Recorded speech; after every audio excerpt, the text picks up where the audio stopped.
Hello, everybody. Paul Sesnick here on this wonderful Saturday, December the 16th, 2023. Today, we're going to be talking about on this recording, you are at home in God, and you've never been anywhere else.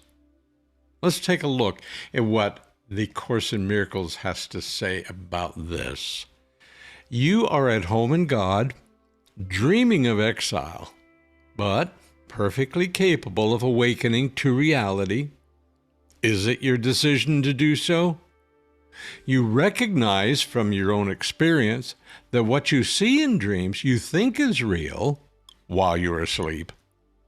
Yet the instant you waken, you realize that everything that seemed to happen in the dream did not happen at all. You do not think this strange, even though all the laws of what you awakened to were violated while you slept.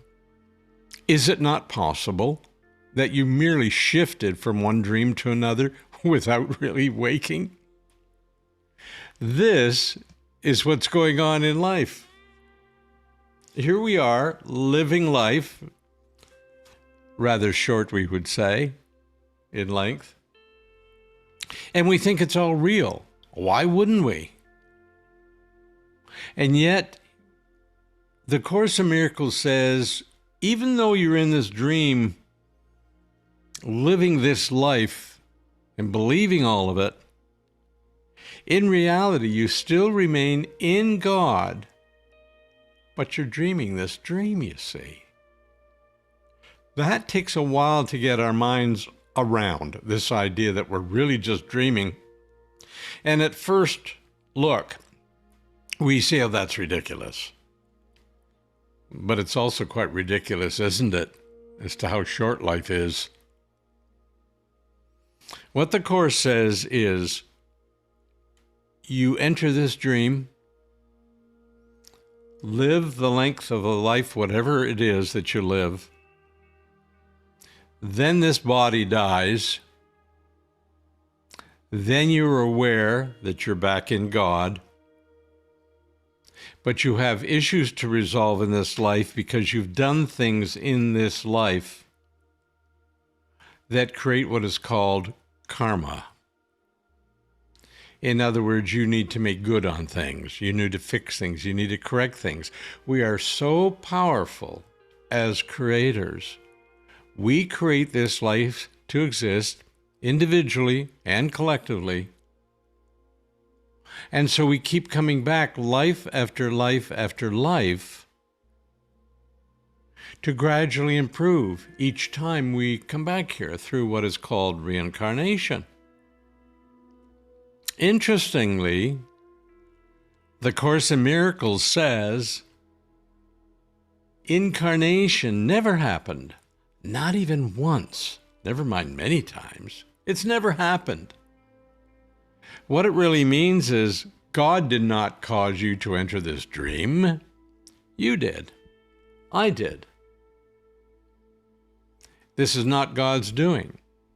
We are dreaming of separation and creating whatever it is we wish to create, you see. After all, Creator did give us free will to do exactly that. Now here's the way it works. The infinite creator, prime creator, God, whatever name you wish to use. I like prime creator, first cause of all things. God is love that extends into forever. That love created you and me and absolutely everyone else, endless numbers of souls, and that love of God is what sustains us instant by instant by instant. And if God, the infinite creator, prime creator, ever ceased to extend love, everything would cease to exist in that moment. Everything. Because everything that happens in the mind of God. All of it. And His love extends out in and through all of us. What's interesting about that is Even though the Course says you've never incarnated even once, and yet we have. But what we've done is we've entered the dream again and again and again and again. And that's why the Course says, or Jesus says in the Course, real incarnation never actually happened. This is not actually a real world. It's an illusion. It's a dream world. It's not just the Course that talks about this. All advanced teachings make reference to life in this world and all worlds as illusionary, because they're all coming from mind. We create it in our thoughts, and our thoughts project it out there like on a movie screen, and we're looking at it. Which is why we can say that what you think and feel is what creates everything that you experience in life. You create it first in your mind, then you see it out in the world. You don't see it out in the world first and then recognize it and say, oh, look what's going on in my life. Look what's happening to me. You make it up in your mind first. Then the movie screen of life in your imagination shows that movie to you, and to you it looks real. If you want to change the movie, change the script in your mind is the way it works. There's that old saying, seeing is believing. That's actually incorrect. It's not what you see that makes you believe. It's what you believe up here, which you then see, you see. Now, if this seems a little confusing to you, or if you simply want to say, oh, I don't believe that, it's ridiculous. Here's what I do. I keep an open mind to all things because, and I'm sure you would agree with this, we sure don't know much, do we, about reality. It's like we're in kindergarten, and there's so much to learn that it's absolutely essential we remain open-minded. Now, in this illusionary dream that many people buy into, they believe it's real. They believe everything out there is happening to them, not through them, but to them. And as a result, they believe things. They'll believe one thing, but not another. They'll say, well, I don't believe that, but I believe this. Beliefs are always of your lower mind, your ego. What the ego does is it looks at the dream and it believes this or it believes that. Your higher self does not do that. Your higher self, your God self, is totally open and does not limit itself to what it sees out there in the world at all. It's totally open. When you're open-minded, that's when truth of any matter can dawn on your mind. However, if you're closed-minded about something, new information about that something will not be able to get through to you because you won't accept it. You think you already know. Of course, the Course talks about that. That people who are poor learners are people who are closed-minded because they think they already know, you see. And they think they already know based on what they see in the world, which is just an illusion. It's their dream. They're making it up. So in effect, the world, and what you see in it, proves you to be right. It proves you to be right, that what you've dreamt, what you've made up in your mind is true. Because it's reflected in the movie that you're projecting out on the screen. The very things you think and believe show up. You think, oh, there, see that? I knew that was going to happen. I knew that this war was going to happen or this event was going to happen. What that's really saying is you decided ahead of time that something was going to take place, and so it did. That's the way life works, folks. Now, what do we do with this? Well, Mother Earth is going through a transition in rising in higher and higher in consciousness, such as, and you're doing the same thing, and I'm doing the same thing. Everything has a frequency. Everything has a vibration. Everything is moving onward and forward and upward, including Mother Earth. So, Mother Earth is transitioning from third density, where she's been for millions of years, into fourth density. And it's happening rapidly as time picks up. We can't put an exact date or time to it, but it's coming soon, and because we can feel it. I would say the next 100 years possibly, but I would say sooner than that in terms of us knowing about fourth density. We can feel it now. I can feel fourth density. You can too, if you become open-minded. If you remain stuck in a framework of beliefs, any kind of beliefs, religious, political, cultural, whatever those beliefs are, you're limiting yourself to thinking within that framework. And the real information concerning all of those things might be right there for you to hear or see or understand, except that you've blocked it out. That's why it's absolutely essential that we remain open-minded. When I was a kid, 14 years of age, I'd argue with my parents about Bible stories and such, things I thought made sense, things that didn't make sense. My mother used to say to me, Paul, if you let garbage into your mind, that garbage is going to come out into your life. That was actually pretty smart of her to say that. The thing is, who's to decide what the garbage is, you see? I've always allowed information just to flow on through, and I have developed discernment to know within myself what makes sense and doesn't make sense, and so do you. We all have the power of God full on to give us 100% discernment of what is true and what is not true. And we can know when somebody a politician is saying something, whether it's nonsense. We can know when a preacher or a priest is saying something, whether it makes sense or it doesn't make sense. And everybody in the whole planet can do that. We all have that inherently within us. And I often like to refer to this map of consciousness here.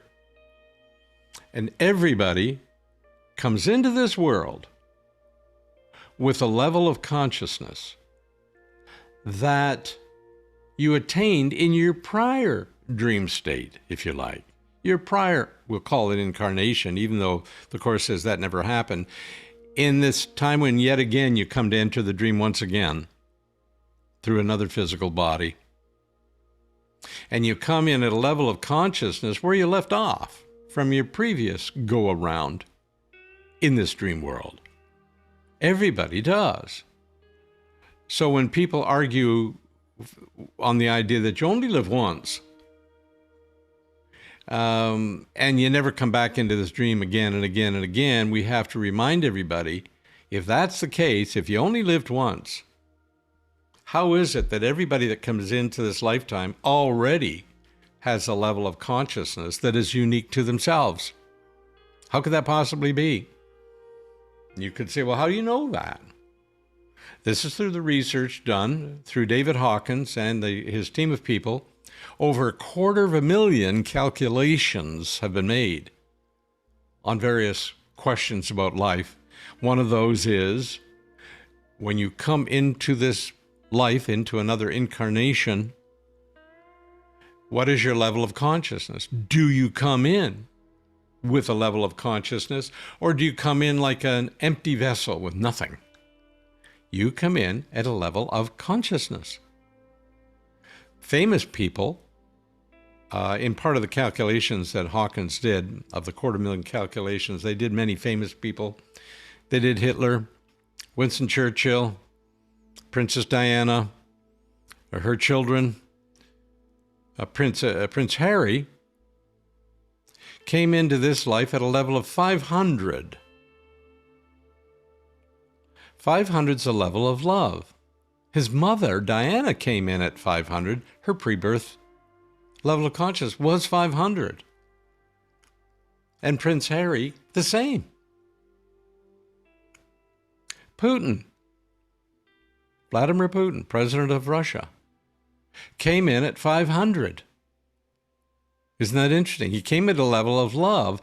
And when somebody comes in a level of love and they have that feeling within them they want to share and help their people, their life takes on those twists and turns that move them in that direction. Now, would one say that Vladimir Putin is at 500 today? No. No, that would not be the case today. He has been calculated, and this would have been maybe when Hawkins was still alive, maybe whatever number of years ago that was, 10 years ago or so. And Putin would have been down about 170, functioning at a level of 170, whereas he came in here at 500. So what would that mean in the case of Putin? What it means in the back of his mind, in this very life that he is living, in this very dream that he is sharing with us, he has this feeling in the back of his mind that he needs to do what's best for his people and not hurt others in the process. And yet he's caught in a situation, being head of a country that happens to be looked upon as being an enemy of the West. He doesn't see it that way. Somebody coming in here at 500 would never see themselves or their country as an enemy, nor would they want to be an enemy of another country either. I only mention him because he's a current example of someone who came in at a higher level of consciousness, but has dropped down to a level of about 175 in order to do the work that he does in politics. But in the back of his mind always is this driving force that if he's going to be head of a country, he does not want to be fighting with other countries. He wants everybody on the planet to do well, including the Russian people. And if one looks at his life of what he's done to bring back the church as an example, to support the church as having a role for the Russian people, it tells you that his heart is in the right place. We could go on with other people, but that's not what this was supposed to be about. The whole idea here is, whatever we're doing in this world, however we are living in this illusion, we are still at home in the mind of God, in the heart of God, but we're dreaming we're here. When you leave your body behind, your physical body, you're then aware, oh yeah, I'm still part of the Father. And you recognize then that God, the Father, works in and through you. And that's the case for everyone. But if someone becomes dark, not of service to others any longer, only interested in themselves, they drop down from those higher levels of consciousness, from up in the 500s and 600s. They drop way down into the brown areas. Typically, they drop down to a level of 100, a level of fear. They wouldn't call it that. They like to think they're courageous, but they're at a level of fear. And first and foremost, that fear at a really deep level is a fear of God. A fear of the greatness that is within the self if they wish to rise above the ego. As we grow spiritually and prepare for our transition into fourth density, we become more aware, increasingly aware, that we are part of the mind of God, and that God works in and through us. And in those blue areas above, our higher mind is the higher God mind within us. It's totally supportive of life and of love. That's where we're at right now, folks, in this world. So let's keep this in mind. You're always in the mind of God. You're always in the heart of God, and you're simply living a dream. Don't worry about saying, I believe it, I don't believe it. That's ego that does that. That's your higher self. You see, the lower self, rather. The lower self always deals in beliefs and disbeliefs. And it'll only believe the things that it can see right in front of it, for the most part, that are self-evident. It has a hard time believing in things that are unseen. And even if such an individual takes on religious beliefs, again, they're functioning from a lower self generally. So they're able to believe negative things about God, They're able to believe that God's going to judge them, that God might send them to hell, simply because the Catholic Church said that. That fear is the beginning wisdom of God, or wisdom includes being afraid of God. That makes no sense at all. Anybody in their right mind would say, that doesn't make sense. Why would I be afraid of God if God is love? So that's always the ego that has the beliefs. The higher self has no interest in beliefs whatsoever. It simply exists as it is, and it is an extension of God. Therefore, God is love. Therefore, so are you. And you're not anything less than love. You can pretend that you are. You can get caught up in this dream of what's going on in the dream, and you get into it. Just like if you're watching a movie, you can get really engrossed in the movie, you know? Really emotional along with the characters and what's going on with the script. You can really get into it, but it's just a movie. And as the Course says, when you dream at night here in this world, and you dream at night, and you wake up in the morning, you realize, oh, that was just a dream. It wasn't real. It was just a dream. But what have you waken up into? You've waken up into another dream. This one really feels real. This one does. So did the one last night when I was dreaming. But they're both dreams, you see. Is it possible to function from that higher mind of God that's within us during the day? Of course. Of course it is. And we can increasingly do it by wanting to do it. It needs to be our intention to do that. And as we raise our consciousness higher and higher on that map of consciousness, we get to the point where we only want to be up in those blue areas. You only want to be up around 400 to 500 or 600. You don't want to be down in the brown areas. If you have any problems at all, whatever concerns you might have, they're always ego-based. They're always down in those lower brown areas, always afraid of something. The Course in Miracles goes so far as to say there's only two emotions available to you in this world. One is love, and the other is fear. And everything that's fearful is just part of the dream. It's not real.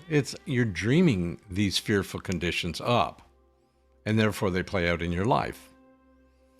Love from God is just love from God. It always is the same. It's yesterday, today, and forever. The love of God is the same. There's that song that's sung in evangelical churches. Jesus is the same yesterday, today, and forever.